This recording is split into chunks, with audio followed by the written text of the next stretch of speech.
Você confere na edição de hoje do Jornal Rádio Universidade. Caso Adriana, desdobramentos sobre assassinato de influenciadora apontam para um terceiro suspeito. Fronteira. Polícia Militar apreende explosivos e carro roubado em Vila Nova dos Martírios, divisa com o estado do Pará. Poluição do ar atinge níveis alarmantes em São Luís e novo projeto pode poluir ainda mais. UFMA desenvolve plano de descarbonização para o Tribunal de Justiça do Maranhão. E ainda tem concursos e oportunidades. No esporte, Tubarão perde para o Confiança e está fora da Copa do Nordeste. Papão encara o Altos fora de casa pelo regional. Primeira corrida nacional do SESI segue com inscrições abertas. E no Rádio Opinião, uma entrevista sobre o uso de telas na primeira infância. A gente vai conversar com a coordenadora de proteção e desenvolvimento infantil da ONG Plan International, a Jéssica Silveira, e o doutor em psicologia, Rodrigo Nenge, do Instituto Alana.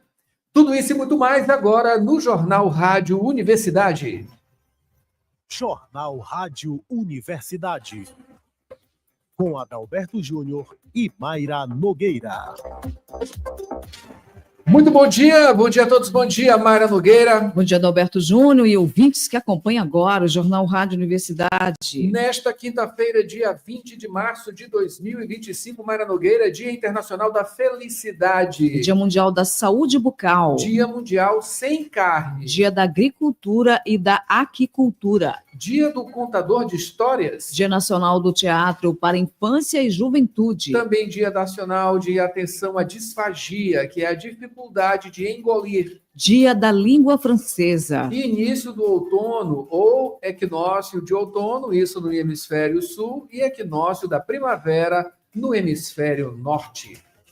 A Universidade FM alcança mais de 30 municípios maranhenses e o mundo através da internet. Acesse www.universidadefm.ufma.br.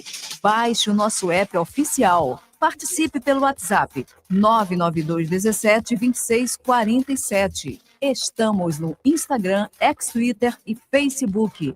Acompanhe também nos compiladores de rádios e plataformas de áudio: Spotify, Deezer, Amazon Music e Apple Podcasts. Universidade FM. O mundo se move sempre mais na 106,9. É isso aí, acompanhe a gente nos vários modais, também meios de comunicação. A gente está aqui com o Jornal Rádio Universidade agora, trazendo as manchetes dos principais impressos locais nesta quinta-feira.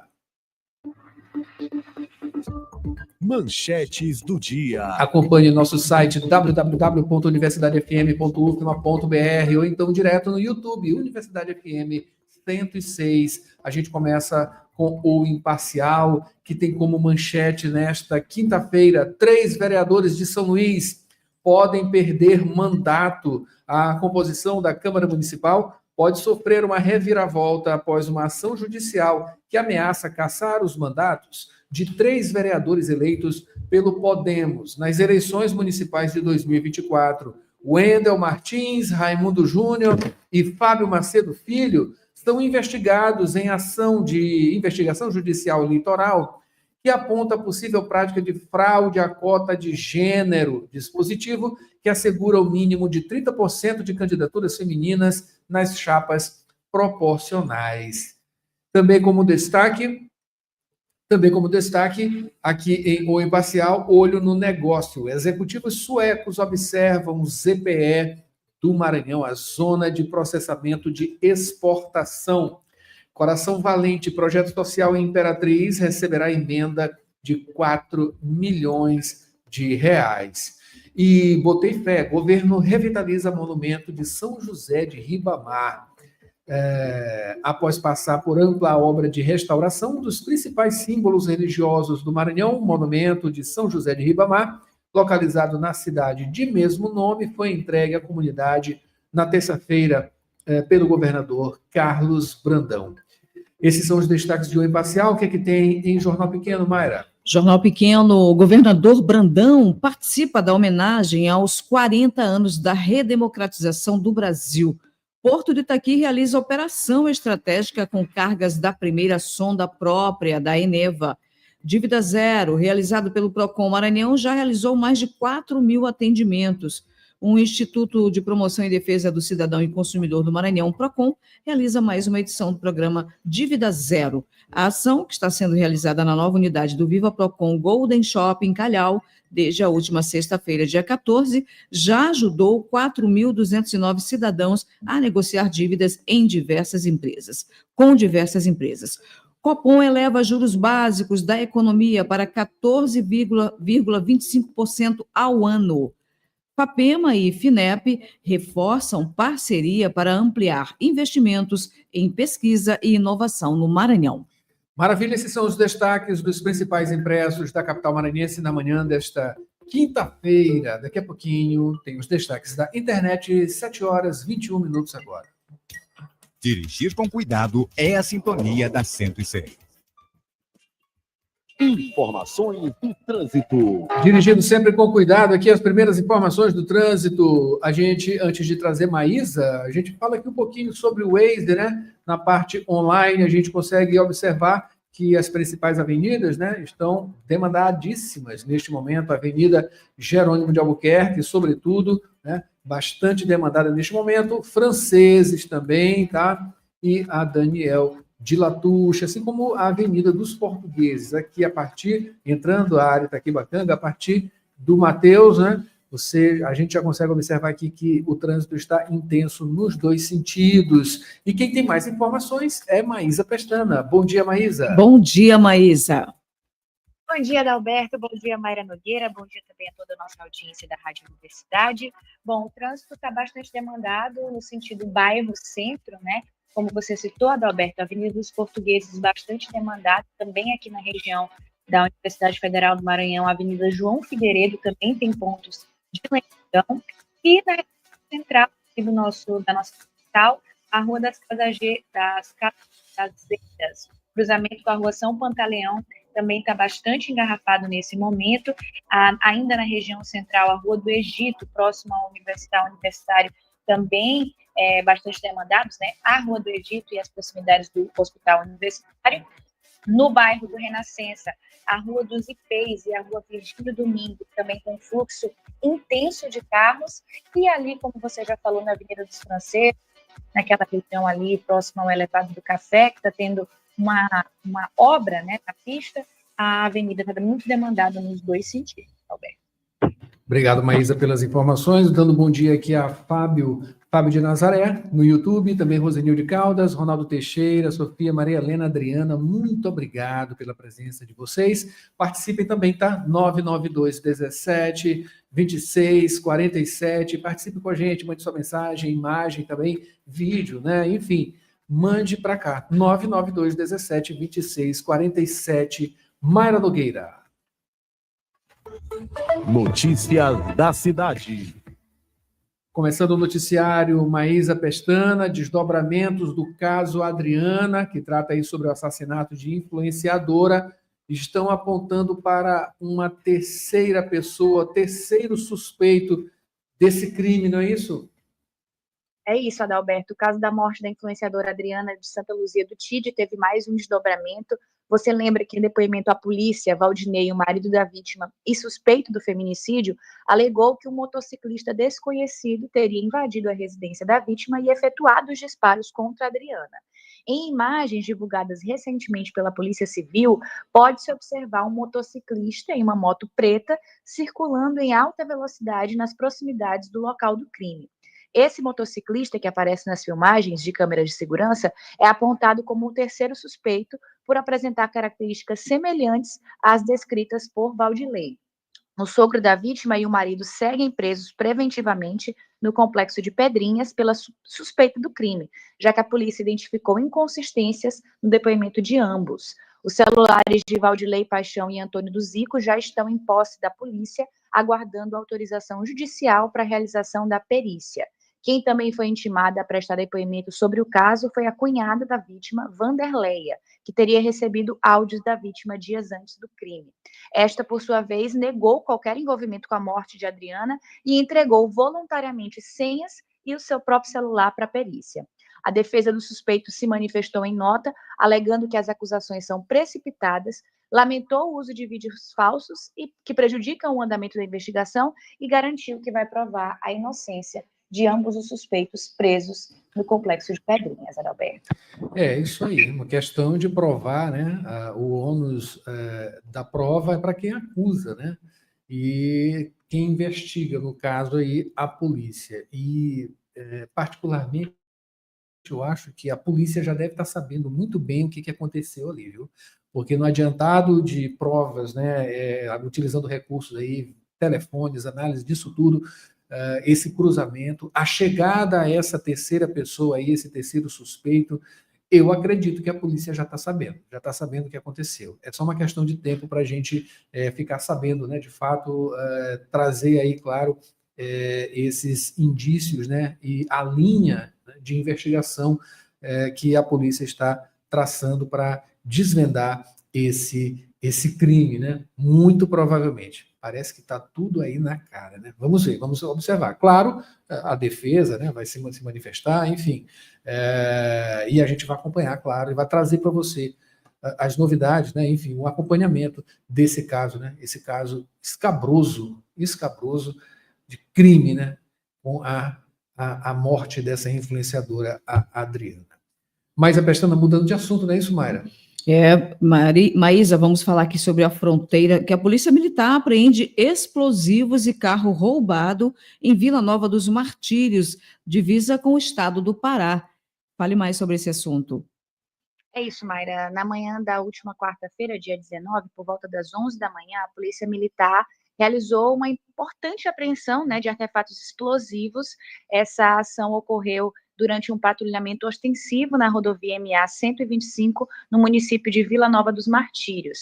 Essa ação ocorreu quando policiais abordaram 2 veículos suspeitos, uma caminhonete Toyota Hilux de cor prata, conduzida por um homem, e um sedã Nissan Versa de cor branca, conduzido por 2 suspeitos. Os 3, né, durante a entrevista dos automóveis, a polícia encontrou diversos itens de alto risco e potencial criminoso, incluindo artefatos explosivos, colete balístico, maçarico, dinamites, além de substâncias semelhantes à maconha e quantias em dinheiro. Além disso, ao verificar a documentação da Toyota Hilux, os policiais constataram adulterações na numeração do motor e do chassi em relação à placa exposta do veículo. E após uma análise detalhada, identificou que a placa original do veículo era outra e que esse veículo estava constando como roubado.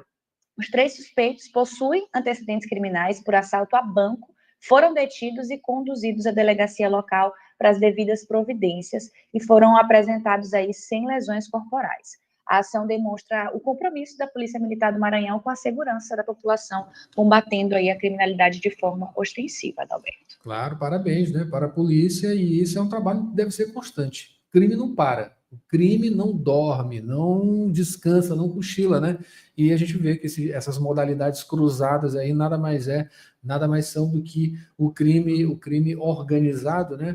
Fazendo as suas próprias atividades cruzadas, né, para o fortalecimento de hoje. Hoje o crime é uma coisa, sabe, que tem uma inteligência, digamos, né, justamente nesse sentido de várias atividades, né, atividades multifacetadas, né, enfim, e a polícia agindo para tirar de circulação essas pessoas, pelo menos por algum tempo, né, para que qualquer tipo de atividade ela é danosa à nossa sociedade, né? E isso aí tem custo de vidas, tá? Com o tráfico de droga, com as ações mesmo violentas e coisas do tipo, né? Parabéns para a polícia. Bom, mudando de assunto mais uma vez, Maísa Pestana, vamos trazer logo nesse primeiro bloco aqui essa informação que ela não é nova, mas aqui ela está mais detalhada, né? Poluição do ar atinge níveis alarmantes em São Luís, e novo projeto pode poluir a ilha ainda mais, não é isso? É isso, Adalberto. A capital aqui do Maranhão vem sendo apontada como uma das cidades mais poluídas do Brasil. Os indicadores da qualidade do ar aqui em São Luís têm piorado ano após ano e em muitas situações ficaram piores do que os de grandes cidades brasileiras como São Paulo. E segundo profissionais de saúde e pesquisadores, essa poluição estaria levando a doenças e até mesmo mortes aqui na população da cidade de São Luís. Em 2023, os dados da qualidade do ar da Secretaria de Meio Ambiente e Recursos Naturais ficaram 903 vezes acima dos índices de emergência. O advogado e ativista ambiental Guilherme Zagalo, que faz o tratamento desses dados do relatório, declarou que não significa que a qualidade do ar ficou 903 dias ruins no ano, mas sim que em diferentes momentos e locais os níveis de poluição ultrapassaram o limite seguro por diversas vezes. Um dos motivos é a queima de carvão pelas empresas do distrito industrial, que tem levado aí as pessoas que vivem no entorno a sofrer com essas doenças respiratórias, desde asma até o câncer de pulmão. A superintendente de planejamento de monitoramento da SEMA, Inayara Rodrigues, rebateu os resultados e afirmou que para que haja uma alteração na qualidade do ar, é necessário que a média das medições em um período de 24 horas seja superior ao limite estabelecido. Segundo aí a tabela de referência do CONAMA, são consideradas péssimas as marcas que superam 800 microgramas de resíduos de dióxido de enxofre por metro quadrado. No período de 24 horas. Esses valores significam que toda a população pode apresentar sérios riscos de manifestações de doenças respiratórias e cardiovasculares, além do aumento de mortes prematuras em grupos de pessoas sensíveis. Como as medições de dióxido de enxofre são realizadas a cada 24 horas, significa que todo dia, ao longo de 2023, alguma estação de monitoramento de qualidade do ar estava em nível de emergência, Adalberto. É isso aí, Maísa Pestana, essas informações, elas constam no site da agência pública, apublica.org, né? E essa reportagem, ela foi produzida por uma equipe daqui do Departamento de Comunicação Social da Universidade Federal do Maranhão, as estudantes Silmara Durães e Ana Letícia Ferro, acompanhadas pela professora Gisa Carvalho, do Departamento de Comunicação da UFMA, esse trabalho que levou 4 meses, né, de apuração, análise de dados e entrevistas com especialistas na área ambiental. Esse material completo está disponível no site da agência pública, apublica.org, né? E foi realizado em parceria com o Laboratório Experimental de Jornalismo, o Laborejo, tá? Tá de parabéns aí a equipe, com certeza, e essas informações essenciais para a nossa sobrevivência, né? Para a sustentabilidade, enfim, meio ambiente e esse alerta, claro, para um ar mais pesado, né, e poluído aqui em nossa capital. Simplesmente lamentável. 7h33 agora. Maísa, eu peço que você segure na linha, tá? Para a gente voltar no segundo bloco, trazendo mais informações. Olha, o link dessa matéria que eu acabei de citar, que a gente acabou de citar aqui, de poluição do ar, atingindo níveis alarmantes em São Luís, esse novo projeto que pode poluir ainda mais, você pode conferir também lá no nosso YouTube, e a gente vai disponibilizar o link direto também por lá, tá? Enfim, a gente traz também no segundo bloco, o UFMA desenvolve plano de descarbonização para o Tribunal de Justiça do Maranhão, Mayra. E ainda tem concursos e oportunidades. No esporte, Tubarão perde para o Confiança, está fora da Copa do Nordeste, não deu. O Papão encara o Altos fora de casa pelo Regional. E também a primeira corrida nacional do SESI, que prossegue aí com inscrições abertas. Ainda no Rádio Opinião, o uso de telas na primeira infância, com a coordenadora de proteção e desenvolvimento infantil da ONG Plan International, Jéssica Silveira, e o doutor em psicologia, Rodrigo Nenge, do Instituto Alana. É isso aí. A gente tem também, trazendo para você as manchetes nacionais e previsão do tempo. Não sai daí, é rapidinho, a gente volta já. Jornal Rádio Universidade. Na Faculdade Laboro, quem escolhe o jeito de estudar é você. Prefere aulas presenciais ou online, ao vivo, com suporte total da nossa equipe? Aqui você tem as 2 opções, mesma qualidade de ensino. Faça a sua escolha e comece a construir seu futuro com a gente. Matricule-se também com sua nota do Enem. Em Direito, Estética, Psicologia, Enfermagem, Pedagogia, Administração, Recursos Humanos. análise de sistemas, redes de computadores, gestão hospitalar, serviço social e gestão pública. Mais informações em laboro.edu.br. Faculdade Laboro. Aprenda, evolua, conquiste.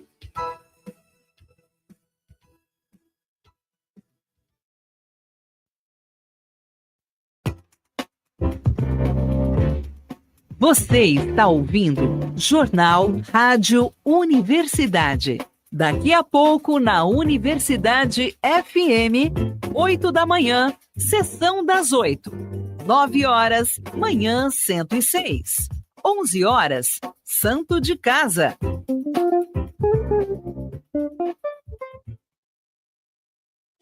Trabalhador e trabalhadora em educação do Maranhão, você sabe da importância do seu sindicato. E ter você do nosso lado é fundamental para o sucesso da nossa luta. Com a sua contribuição, nos mantemos mais fortes, atuantes e mobilizados. Faça parte do Simproecema e fortaleça a nossa categoria. Simproecema. Gestão, garantir direitos e avançar na unidade e na luta. Jornal Rádio Universidade. 7 horas e 36 minutos agora, estamos de volta aqui com o Jornal Rádio Universidade. A gente está conversando aqui com Maísa Pestana, que traz as informações na reportagem. Maísa, vamos falar agora sobre a Universidade Federal do Maranhão, que está desenvolvendo um plano de descarbonização para o Tribunal de Justiça do Maranhão. É isso, Adalberto. A iniciativa foi desenvolvida por pesquisadores aqui da UFMA, Universidade Federal do Maranhão, e vai aí consolidar a parceria estratégica entre o Poder Judiciário e a academia na busca por soluções ambientais. Esse plano tem como base 3 pilares fundamentais, que é o inventário das emissões de gases de efeito estufa, a implementação de medidas para a redução do impacto ambiental e a compensação das emissões remanescentes. A iniciativa segue as diretrizes da resolução CNJ número 594 de 2024, que institui o programa Justiça Carbono Zero, alinhando o Poder Judiciário às metas de sustentabilidade da agenda. O plano de descarbonização estabelece uma série de ações práticas para minimizar as emissões dos gases no Tribunal de Justiça do Maranhão. E entre as principais medidas, a gente pode destacar aí a mobilidade sustentável, que é a substituição gradativa da frota por veículos elétricos ou híbridos. Esse plano aí, né, tem a UFMA com uma participação aí decisiva na construção, contando com pesquisadores do Programa de Pós-Graduação em Desenvolvimento e Meio Ambiente e do Instituto de Energia Elétrica. Os especialistas foram responsáveis pelo inventário das emissões do Tribunal de Justiça, além da análise de impacto ambiental e formulação das estratégias de mitigação e compensação. O plano prevê uma execução progressiva até o ano de 2030, com ações planejadas para garantir sua viabilidade econômica e ambiental. Os primeiros passos incluem, como a gente falou, a substituição da frota por veículos elétricos ou híbridos, a instalação de painéis solares nas dependências do Tribunal de Justiça do Maranhão, modernização da infraestrutura para eficiência energética, capacitação de servidores e campanhas de conscientização e o monitoramento contínuo das ações implementadas. Essa iniciativa reforça o compromisso das instituições com a responsabilidade socioambiental e posiciona como um exemplo de governança sustentável no Brasil. Essa parceria da UFMA com o Tribunal fortalece o papel da universidade na produção de conhecimento aplicado, contribuindo para as políticas públicas inovadoras e alinhadas às necessidades ambientais desse século XXI. Maravilha, Maísa. E por falar em Universidade Federal do Maranhão, o Núcleo de Telesaúde da UFMA desenvolve ações de teleeducação, teleassistência e também telediagnóstico, isso tudo voltado aos profissionais de atenção primária à saúde, que qualificam esses atendimentos prestados à população, está realizando hoje mais uma ação. A web palestra Triagens Neonatais para além dos testes instituídos no SUS. Essa ação aí tem como tem como atração a professora doutora Georgina Macedo, ela é enfermeira especialista em saúde da criança, mestre, doutora também, né? E pós-doutorado e pós-doutora em enfermagem, é professora associada da UFMA. A moderação vai ser com a enfermeira e especialista também em obstetrícia e neonatologia, aliás, neonatologia, isso? Não estou conseguindo enxergar aqui, minha gente. Enfermeira assistencial da Estratégia Saúde da Família do município de São José de Ribamar, tá? A Estela Rocha Furtado. Isso acontece hoje, dia 20 de março, às 15h. Você confere também lá no site telesaude.ufma.br. São 7h40 agora. Mayra Nogueira. Previsão do tempo Itábua de Maré. Faltando 19 minutos para as 8, lembro que na previsão do tempo São Luís amanheceu com sol e algumas nuvens. Pode chover pela manhã, tarde e noite. Com queda de raios, a umidade está 92%. Temperatura 23 graus, a média mínima 23 e a máxima 26 graus. Informações do Clima Tempo. E vamos agora à Tábua de Maré, neste dia 20 de março, pré-amar, a primeira, acontece logo mais, às 10h10 da manhã, com 5,3 metros. A segunda será às 10h47 da noite, com 4,8 metros. Baixa mar, a primeira aconteceu às 4h14 da madrugada, com 1,2 metro. A segunda será às 4h44 da tarde, com 1,1 metro. Notícias do Brasil. Trazendo agora as manchetes nacionais, você confere com a gente lá no YouTube, Universidade FM 106, também no nosso site. Em O Globo, hoje, nesta quinta-feira, a manchete é: decisão unânime. Banco Central eleva juros a 14,25% e prevê nova alta, mas em ritmo menor. Com o cenário adverso para a inflação, Selic subiu pela quinta vez seguida, chegando ao maior patamar desde 2016. Nos Estados Unidos, o Fed mantém a taxa. Agora a manchete do Estado de São Paulo. O Estado de São Paulo, Banco Central eleva juros para 14,25%, maior patamar desde 2016, e sinaliza novo aumento. Selic chega ao nível do auge da crise no governo Dilma. Copom indica um ajuste de menor magnitude para maio. Congresso resiste à taxação da alta renda no novo imposto de renda. Embora reconheçam a proposta como popular, oposição e parte do Centrão querem rever tributação aos mais ricos. Governistas pretendem tratar tema como uma batalha entre classes. É isso aí. E sempre essas pessoas defendendo, né, quem está lá em cima, quem está bem. Você, né, se estiver numa situação ruim, você não é defendido por essas pessoas, né? É isso aí. As pessoas votando para entrar no Centrão e privilegiar as pessoas que já são privilegiadas, tá? E, para finalizar, tem a manchete de Folha de São Paulo. Copom eleva juros para 14,25% e indica que reduzirá ritmo de alta. Com alta de 1 ponto percentual, Selic atinge patamar do governo Dilma, do PT, em 2016. São 7h43 agora.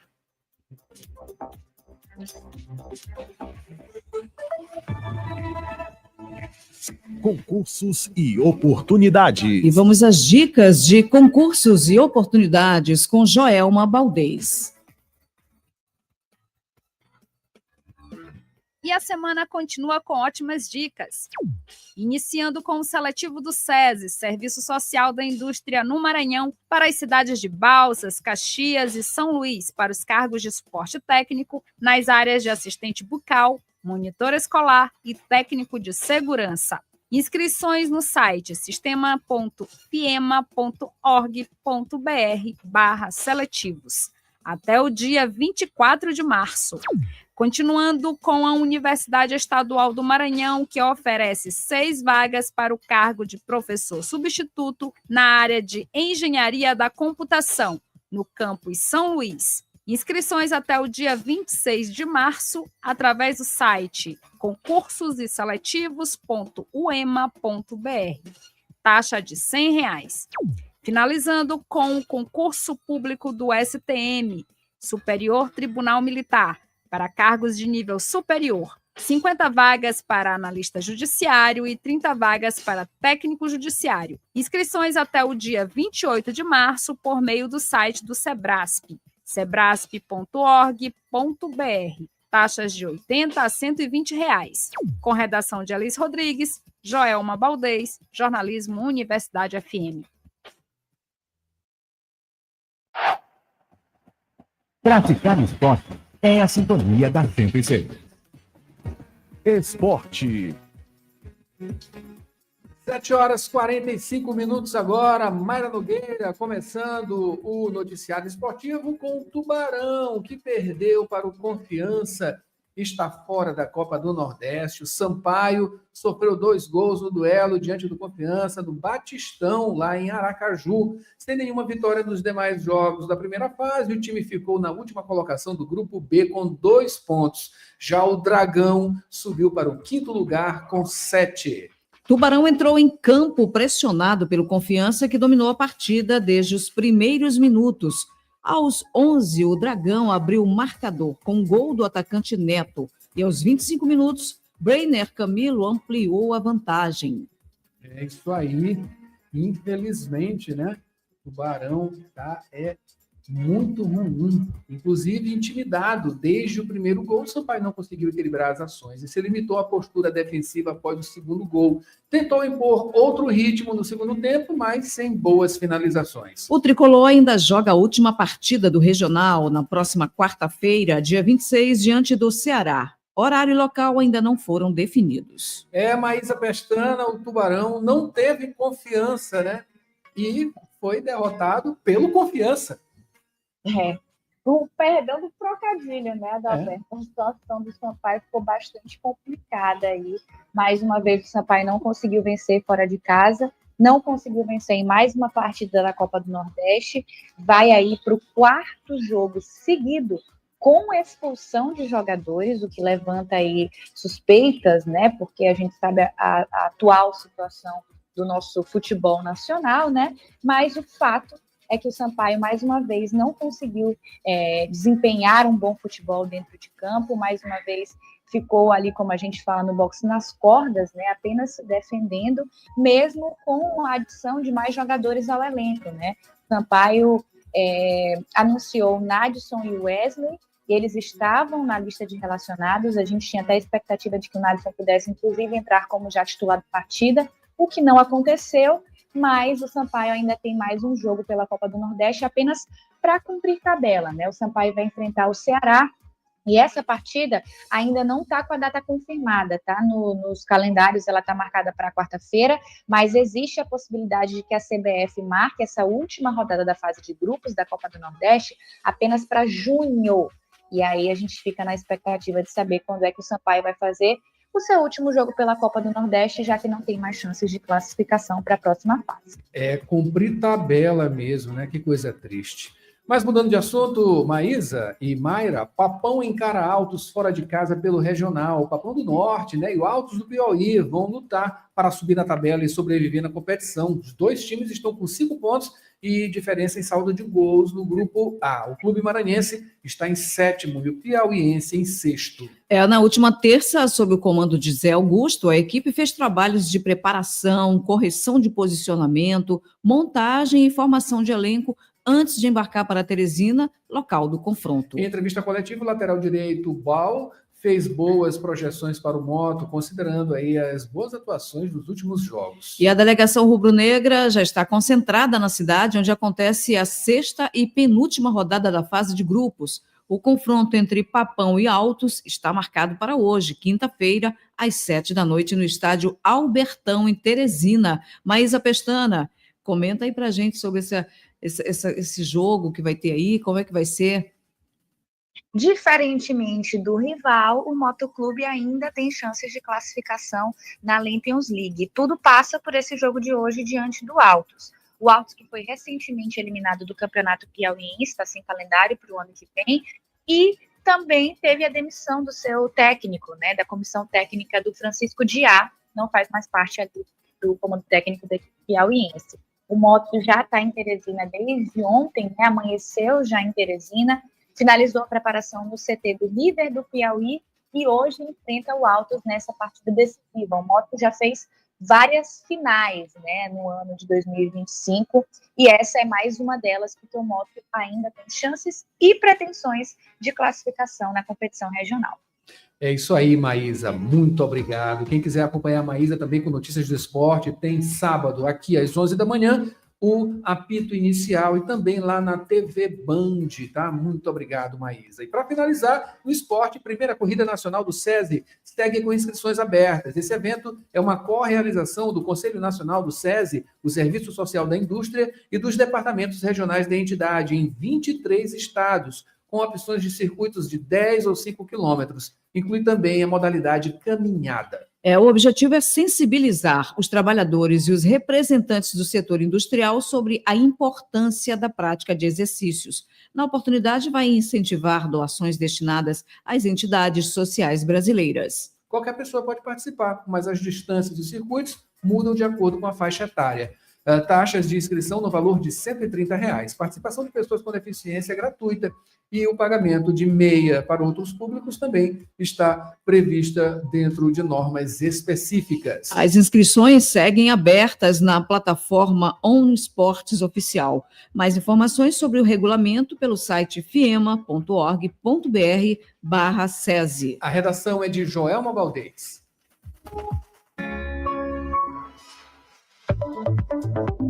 Rádio Opinião, a opinião de quem entende do assunto.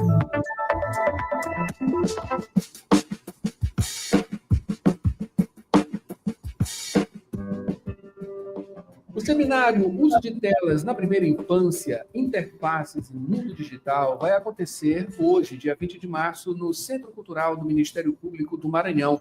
Nessa oportunidade, vão estar reunidos aí especialistas em educação, saúde e desenvolvimento infantil para discutir os efeitos do tempo de exposição a dispositivos eletrônicos e apresentar recomendações baseadas em pesquisas recentes. Para falar sobre esse assunto, a gente recebe agora a coordenadora de Proteção e Desenvolvimento Infantil da ONG Plan International, a Jéssica Silveira, e também o doutor em Psicologia, Rodrigo Nemes, do Instituto Alana. Bom dia, pessoal. Sejam bem-vindos aqui ao Rádio Opinião.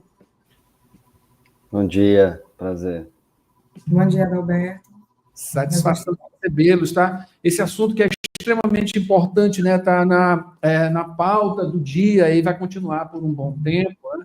Essa questão dessa exposição às telas, né? E principalmente com crianças, jovens e adolescentes, isso tem um efeito extremamente prejudicial, né? É isso que vocês vão explorar hoje nesse evento. Podem começar aí. Vamos começar com a Jéssica, é isso? Isso, Adalberto. A escolha desse tema é justamente pensando na questão da urgência, né? E também nessas consequências aí que tem afetado a vida das crianças, né, e o desenvolvimento delas também. Então, para isso, a gente convidou, né, o Rodrigo, do Instituto Alana, para estar aqui conosco, ele enquanto especialista, que atua há mais de 17 anos aí frente a esse tema, para estar discorrendo sobre essa pauta, e a gente acredita que vai ser apenas um start, né, então ali é para despertar a atenção aí da sociedade, dos participantes, dos profissionais que vão estar conosco, para que a gente possa ir buscar estratégias, né, de promover um uso consciente, um uso assistido e mediado, né, pelas pessoas adultas, pelos cuidadores dessas crianças. É isso aí. Rodrigo, qual o fator o fator crucial, né? O ponto nevrálgico, o que tem de tão ruim, né, para as nossas crianças, para as pessoas de uma maneira geral, esse uso excessivo de telas? O que você pode destacar como uma coisa mais danosa? Olha só, primeiro parabenizar pela escolha do tema e pela atenção a esse desafio que é pensar a relação das nossas crianças com as telas, né? Especialmente na primeira infância, quando a gente pensa mais precisamente ainda do 0 aos 2 anos de idade, a gente tem visto o cenário em que crianças ficam horas e horas e horas plugadas às telas digitais, tirando a oportunidade de, nessa fase da vida, uma fase na qual o cérebro está em pleno desenvolvimento, a criança deixar de ter a relação com o seu espaço físico, de ter relação direta com os adultos cuidadores e com outras crianças, e fica conectada às telas, isso gera um prejuízo no seu desenvolvimento que a gente tem visto pelas pesquisas que é devastador. Prejuízo na capacidade de adquirir a linguagem, de conseguir falar, capacidade de reconhecer as expressões faciais e as emoções a partir da comunicação não verbal, atraso motor no desenvolvimento de habilidades finas, no controle das mãos, no controle do próprio corpo, no equilíbrio. Além disso, também a gente vê a exposição a conteúdos impróprios para a idade que podem gerar também desconfortos na saúde mental, para listar apenas alguns dos muitos prejuízos desse acesso, especialmente do 0 aos 2 anos, que não é indicado, né? 0 horas de telas de 0 a 2 anos é o consenso que a gente tem até o momento. Que coisa terrível, viu, Rodrigo? Eu queria que você falasse agora, destacasse justamente as consequências disso, mais especificamente relacionado à ansiedade e depressão cada vez mais precoce, né? Atingindo aí crianças, né? Enfim, nível, né, que estamos, né, observando é extremamente alarmante, né? Pois é, a gente tem acompanhado o crescimento desse uso das telas por crianças cada vez mais cedo. A média baixou para 6 anos de idade o início do uso constante de internet no Brasil, que é muito precoce. E como eu disse, né, do 0 a 2 anos, os prejuízos são muito evidentes no desenvolvimento das habilidades motoras, desenvolvimento da linguagem, na capacidade de socialização, e também nos primeiros anos de vida, esse afastamento do contato direto com os cuidadores, o contato pele a pele, o contato do abraço, o contato visual, e mesmo a troca em conversações, todas essas experiências que deixam de acontecer por conta da presença nas telas são também prejuízos. Isso vai crescendo, né? Conforme a idade, a gente vai vendo diferentes efeitos. E a gente vê também na pré-adolescência, especialmente, um prejuízo no acesso a conteúdos de comparação social. Pré-adolescentes que estão formando a sua identidade e pertencimento a grupos, eles começam a se comparar com as celebridades, começam a se comparar com pessoas de outras regiões, de outros países, e uma pressão social pelo consumo de bens materiais, uma pressão social por um padrão de beleza, e uma pressão social também por um padrão de felicidade que se vende de alguma maneira nas redes. Isso tudo força um sujeito em desenvolvimento a se cobrar de uma maneira desproporcional, e esses são alguns dos exemplos de pressão que produzem mais ansiedade e que produzem mais sofrimento emocional para crianças e adolescentes, especialmente esses que já precocemente acessam as redes sociais. Agora, a gente não pode deixar de considerar que todos esses problemas de acesso às telas estão relacionados também a outros problemas que diz respeito a qual é a oferta que a gente tem nas nossas cidades de espaços seguros de lazer, de entretenimento para as nossas crianças e para as nossas famílias. Qual é, de fato, o estímulo que a gente tem a atividades de esporte, de cultura, que ofereçam alternativas para as famílias que estão ocupadas nos seus trabalhos, espaços seguros para que as crianças e adolescentes estejam fora das telas. A gente ouve muito o lamento de famílias dizendo, olha, não tenho alternativa. E esse equívoco de achar que ficar nas telas em casa estaria mais seguro do que nas ruas. Não necessariamente isso é verdade, porque, de fato, os conteúdos inapropriados estão muito presentes nas telas. E esse diálogo para entender qual é o conteúdo, qual é a presença digital das crianças, é fundamental que aconteça cada vez mais nas famílias, nas escolas, mas a gente precisa reconhecer as plataformas digitais não têm feito a sua parte para preservar e proteger crianças e adolescentes. Plataformas que lucram bilhões de dólares, sabem que crianças pequenas estão ali e não estão tomando as medidas necessárias para, primeiro, tirar essas crianças que eles sabem que estão indevidamente, ou então tornar os seus ambientes apropriados para as diferentes idades. Esse é um compromisso que as empresas de tecnologia precisam ter também, porque não pode se fingir mais que as crianças não estão ali, e não dá para dizer que não é responsabilidade também das empresas, porque é responsabilidade também das empresas pelo artigo 227 da Constituição Federal, que exige que todos nós, sociedade, família, incluindo empresas, protejamos nossas crianças. O que a gente está observando é justamente um ataque frontal, né, dessas big techs em relação a isso, né, um liberou geral e uma falta de responsabilidade, né, se eximindo aí de uma série de coisas, consequências danosas que estão relacionadas, sim, a essa responsabilidade que essas big techs têm, né, e a gente está observando aí a exemplo do governo dos Estados Unidos, que está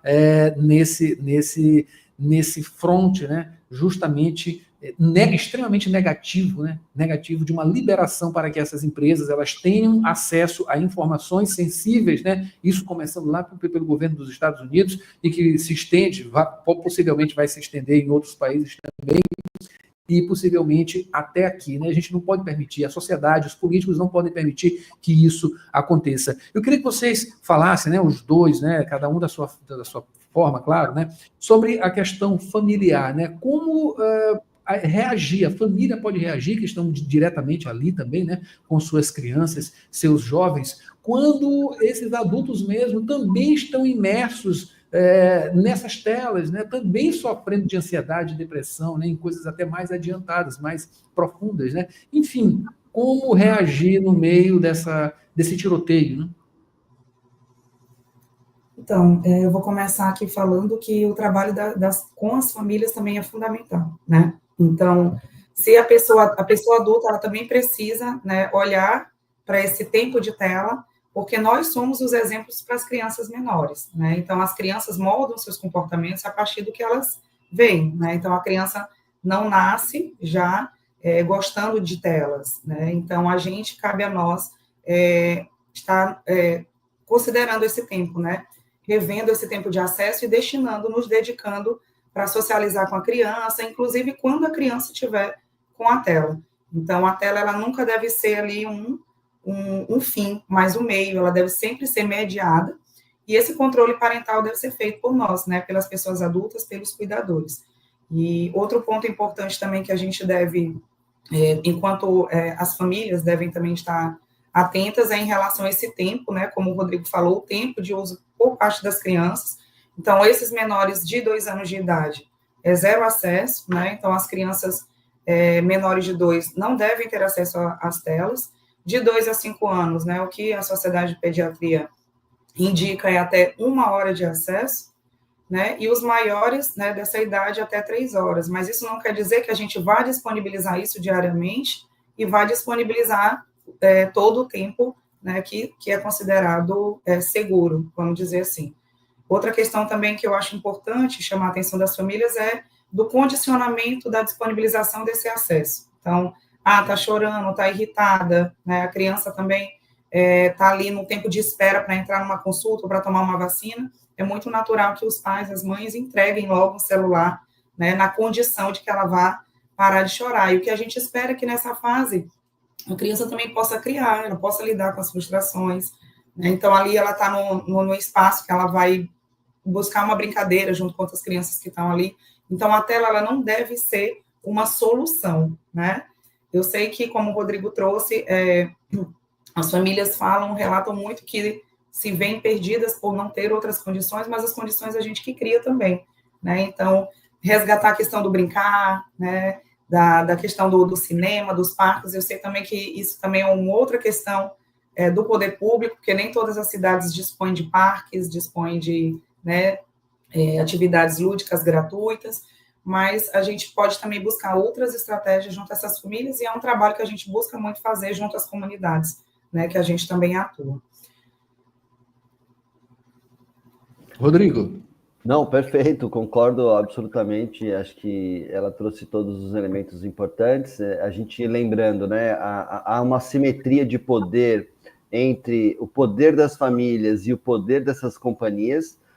A gente tem que lembrar que são plataformas, muitas dessas de vídeos, e as redes sociais são feitas com o que a gente chama de design manipulativo, tem toda uma tecnologia, todo um conjunto de estudos, inclusive de neurociência e psicologia, para de fato capturar a nossa atenção, para capturar o nosso cérebro da forma mais forte possível. E quero dizer com isso que a gente também tem que cobrar a regulação das plataformas para que, inclusive, as plataformas facilitem o trabalho das famílias. A gente sabe que tem já algumas ferramentas de mediação que os pais podem usar para controlar não só o tempo de acesso às telas, mas também o conteúdo. É muito importante nessas crianças que já há algum grau de uso, a partir dos 3 anos de idade, especialmente, que você precisa ter cuidado com qual é o tipo de experiência digital, qual é o conteúdo, tem interação com outras pessoas ou não tem. Então, o que a gente chama das ferramentas de mediação parental, elas ainda são muito difíceis de usar, mas é importante que as famílias que tenham a condição possam usar, mas exigir também das empresas que facilitem a forma de configurar e fazer funcionar esses mecanismos, porque ainda não são triviais. E reforçar o que foi dito, né? É importante demais esse tempo de conexão da criança com os adultos cuidadores, sem telas, sem intermediação.